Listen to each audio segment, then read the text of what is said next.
বিসমিল্লাহির রহমানির রহিম। আজকে এই প্রতিবাদ মিছিল পূর্ব সমাবেশের দিনাজপুর সভাপতি, উপস্থিত বিএনপির সিনিয়র যুগ্ম মহাসচিব, দীর্ঘদিনের রাজনীতিবিদ, আমার স্নেহের অত্যন্ত স্নেহের সহকর্মী রুহুল কবির রিজভী, যুগ্ম মহাসচিব আব্দুল সালাম, ঢাকা মহানগরীর আমার সকল আসনের প্রার্থী ভাইয়েরা এবং উপস্থিত নেতৃবৃন্দ, সাংবাদিক ভাইয়েরা, আসসালামু আলাইকুম।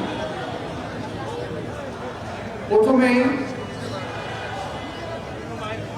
আমি আমার সাংবাদিক ভাইদের কাছে একটা অনুরোধ রাখবো। প্রিয় ভাইয়েরা, 17 বছর আন্দোলনের পর আমরা কথা বলার অধিকার আদায় করেছি। আপনারা স্বাধীন সংবাদ পরিবেশন করতে পারছেন। দয়া করে জাতির এই ক্রান্তি লগ্নে আপনাদের বক্তব্যগুলো এবং অনুসন্ধিৎসে সাংবাদিকতা তা আপনারা যথাযথভাবে পালন করবেন বলে আমি আন্তরিকভাবে অনুরোধ জানাচ্ছি।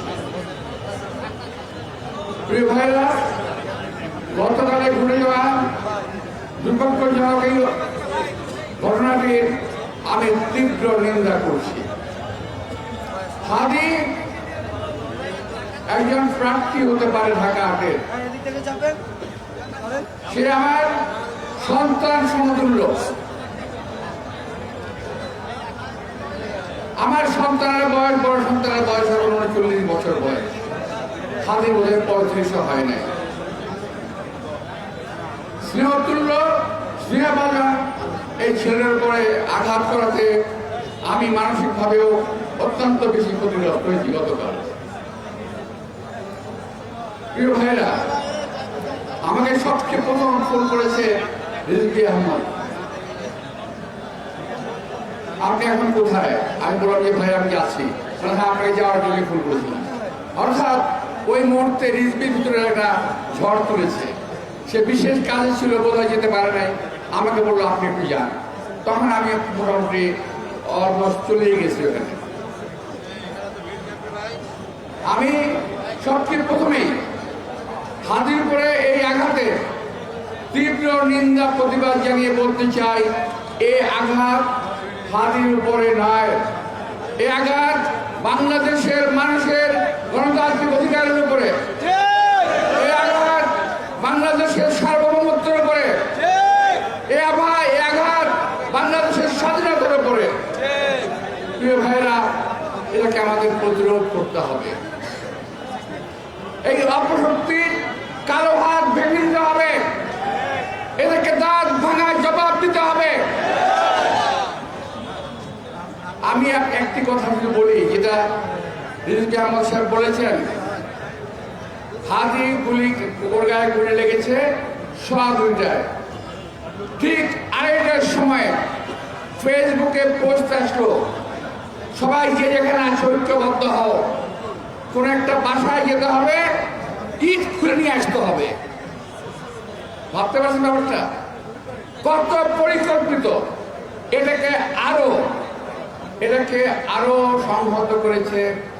আমি যখন হসপিটালে যাই তখন তারা আক্রমণাত্মক স্লোগান দিচ্ছিল।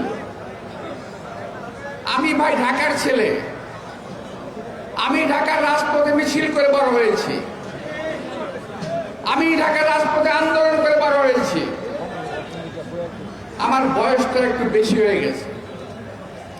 শান্ত থেকেছি, নীরব থেকেছি, কিন্তু ওই মুহূর্তে যদি আমার নির্দেশনা পেত তাহলে তোমাদেরকে তুলোধনা করতে আমার, কিন্তু ওরা ছিল কয়েকজন। কিন্তু সবচেয়ে ইন্টারেস্টিং বিষয় হলো 150 থেকে 200 ছেলে, এরা কেউ হাদির সমর্থক নয়। এরা বিশেষ একটি রাজনৈতিক দলের অঙ্গ সংগঠনের কর্মীরা। ভাই আমি যাওয়ার পরে যখন ভিতরে গেলাম তখন হাদিকে নিয়ে যাচ্ছে স্ট্রেচার করে অপারেশন থিয়েটারে। আমি অপেক্ষা করলাম, প্রায় 1 ঘন্টা বসে থাকলাম। এর মধ্যে কিছু বেয়াদব ছেলে পেলে অনেক বেয়াদবি করলো।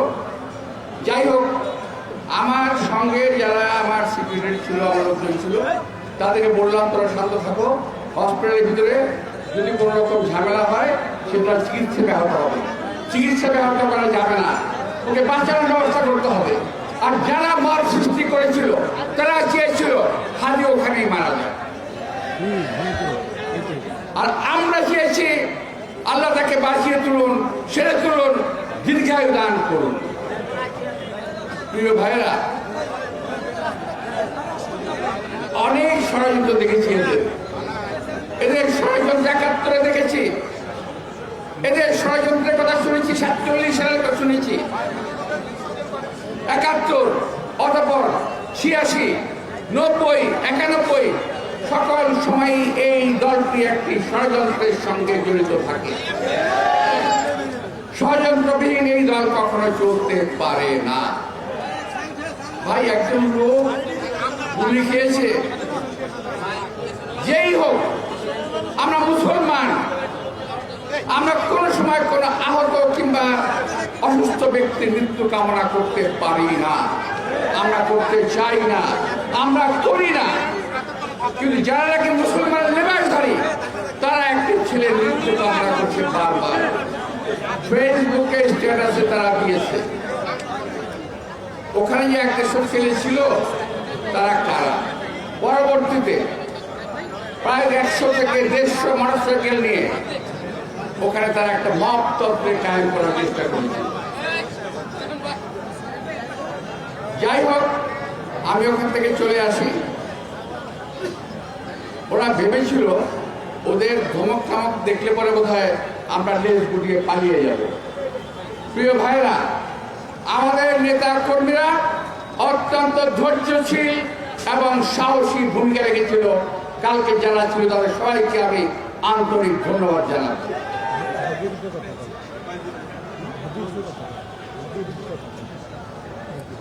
প্রিয় ভাইরা, আমি জীবনে অনেক নির্বাচন করেছি, অনেক অনেক, একটা দুটো না। আমার জীবনের নির্বাচনে বহু প্রার্থী ছিল। আমি যখন ৭৭ সালে কমিশন নির্বাচন করি তখন ছিল 11 জন প্রার্থী। 91 সালে নির্বাচন করি, জামাত ইসলামের আব্বাস আলী খান, মুজাফফর হোসেন পল্টু সহ আরো বহু প্রার্থী ছিল। আমরা একে অপরের সঙ্গে কোলাকুলি করে, একে অপরের বাসায় খাওয়া দাওয়া করে আমরা ভিন্নভাবে নিজের রাজনৈতিক প্রচারণা চালিয়েছি। হাদি যদি চাইতো তাকে আমি আমার সকল রকম সাহায্য সহযোগিতা হাত প্রসারিত করতাম, কিন্তু সেটা চায় নাই। যাই হোক, হাদির উপরে আক্রমণ, আমি আগে বলেছি, এটা গণতন্ত্রের উপর আক্রমণ। আবার জীবনে কোনো রেকর্ড নাই যে আমরা প্রার্থীরা কখনো মারামারি করেছি। রেকর্ড আছে আওয়ামী লীগের, রেকর্ড আছে ওই একটা অপশক্তির, যারা নাকি বরাবর একটা ফায়দা লওয়ার চেষ্টা করে, খোলা পানিতে মাছ শিকার করার চেষ্টা করে। প্রিয় ভাইরা, মিছিল পূর্বে সমাবেশে আমি বক্তব্য লম্বা করতে চাই না।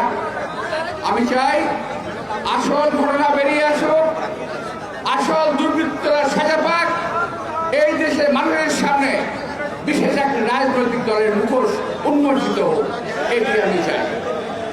আমি হাদির দীর্ঘায়ু এবং সুস্থতা কামনা করে আবার যখন তাকে আমরা নির্বাচনের মাঠে আমরা দেখতে চাই।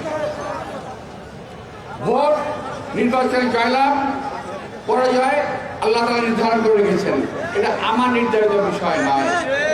আমার কাজ করার কথা আমি করবো, ফল দেওয়ার মালিক আল্লাহ তাআলা।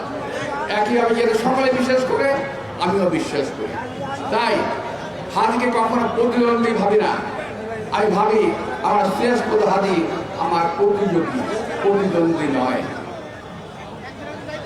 ও আমার প্রতিযোগী, প্রতিদ্বন্দ্বী নয়, আমার শত্রু নয়, বরং রাজপথের একজন আমারই মতো লড়াকু সৈনিক। হাদির বয়সে আমরাও রাজপথে লড়াই করেছি, আমরা এখন রাজপথে লড়াই করি। আমার যে সহযোগীরা লড়াই করে তাদেরকে আমরা সাহায্য করি।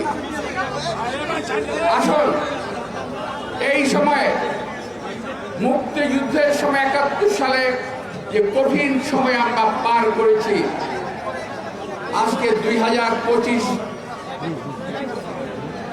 সালেও তার চেয়ে বড় সাংঘাতিক সময়, বড় মারাত্মক সময় আমরা এখন পার করছি। আগে শত্রু ছিল একটি, এখন বহুমুখী শক্তির আক্রমণের জর্জরিত বাংলাদেশ। আসুন বহু শক্তির আক্রমণ থেকে বাংলাদেশকে আমরা রক্ষা করার চেষ্টা করি, যেমনি আমরা ৭১ সালে করেছিলাম। আর যারা গোলাবাড়িতে মাছ শিকার করার চেষ্টা করছেন, দয়া করে সাবধান হয়ে যান, দয়া করে সাবধান হন, নইলে এই দেশের জনগণ কিন্তু আপনাদেরকে মাফ করবে না। নির্বাচন করছে, নির্বাচন করেন, নির্বাচন জয়লাভ করেন, সেরেও দেব, বেড়ে গেলে আপনারা মেনে নেবেন, এটাই স্বাভাবিক। কিন্তু তার আগেই নির্বাচনকে বন্ধ করা। আরেকটি কথা, কালকে হাতের উপর আক্রমণ কিন্তু বিচ্ছিন্ন কোনো ঘটনা নয়। এর আগে চট্টগ্রামে সদরকে আক্রমণ করেছিল, এখন হাতের উপর আক্রমণ। আমি বলতে চাই এটা একটি বৃহৎ চক্রান্তের ছোট্ট একটি অংশ, চক্রান্তের আরো ষড়যন্ত্র প্রকাশ পাবে ইনশাআল্লাহ।